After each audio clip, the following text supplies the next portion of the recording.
Hi, what's up guys? This is Mark Callahan, and today we're going to be talking about Jim the Slave and his role in the famous book, Adventures of Huckleberry Finn. This is not Crash Course.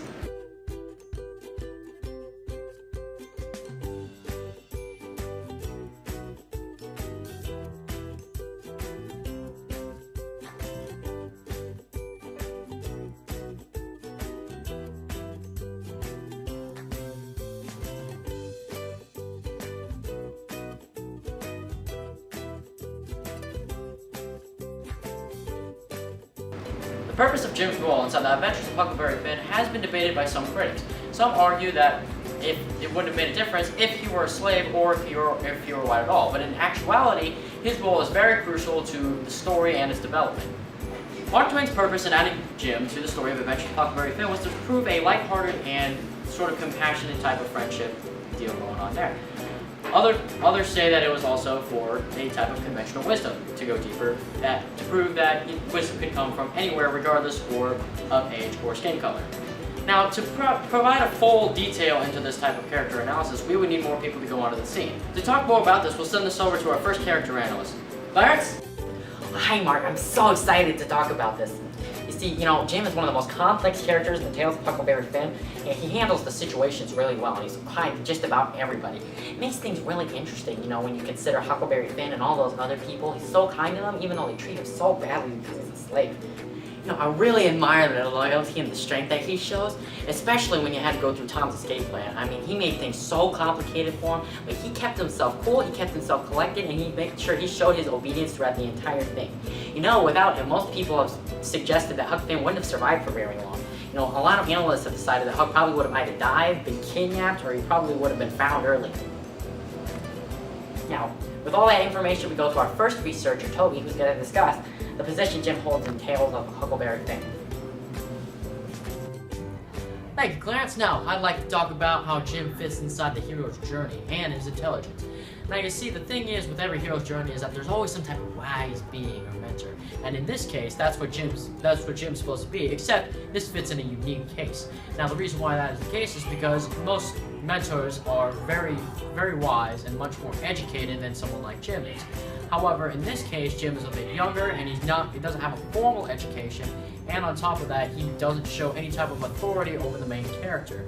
Rather, he is a slave, and as a slave, he is a lot lower than Huck is in this case, and he has to deal with the racial bias based off of that. Now, Jim doesn't have an education, but even so, he still manages to stay intelligent. Now, it seems like it'd be a very strange case for a character like Jim, since he is a slave, but he still manages to show that intelligence through his actions. Whenever he and other characters are faced with a problem, he is able to help solve that problem using different ideas and plans that he is able to come up with. Now, his intelligence mostly shows through his actions, but even through his speech, his intelligence shines. For example, when Jim is talking to Huck about the whole Frenchman case and why the Frenchman doesn't talk like the Englishman, he proves the point by using the cow or chicken as an example. Now, by using this example, he also proves in an underlying case, in other words, the slavery debate, and why blacks should be like whites.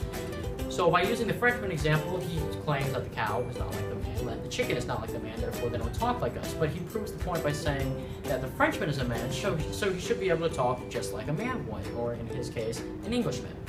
Now, by making this point, he also proves the point that the slaves should be just like a white man.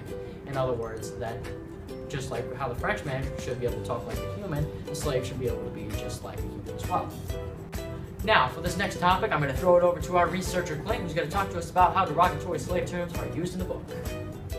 Thanks, Toby. Now, before we touch back over to Mark, I'd like to touch up on this subject just a little bit. Now, you see, the use of derogatory slave terms was very important to the Adventures of Huckleberry Finn, because at the time, when this was written, the use of any type of terms that were against African Americans or derogatory slave terms were considered socially unacceptable. As a matter of fact, this book was considered very highly controversial for its portrayal of slaves, which makes Mark Twain's character choice all the more interesting. In fact, without these terms, we wouldn't really have the Adventures of Huckleberry Finn. They just wouldn't be the Adventures of Huckleberry Finn, so to speak. Without these terms, Mark Twain wouldn't be able to prove to us that intelligence could come from anywhere, regardless of social status. With that being said, I'll send it back over to Mark for our last segment. Thank you.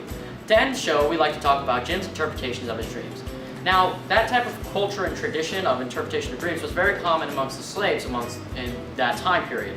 And so for a person like Jim, when he interprets these dreams, it shows a spiritual side that was common among slaves in the time period. But it also shows a thoughtful side to Jim that was not commonly seen in slaves and African Americans amongst the time. When Jim interprets his dreams, he often does so in some type of supernatural way, whether it involves the divine intervention or some other method using a witch and a 5-cent piece like at the beginning of the book. In other words, Mark Twain uses Jim as a way to prove that wisdom can come from anywhere, whether it be through some type of uncommon yet well-known method, such as Jim, to prove his point. Thank you for watching the show, and thank you for making this happen. You stay classy, San Diego.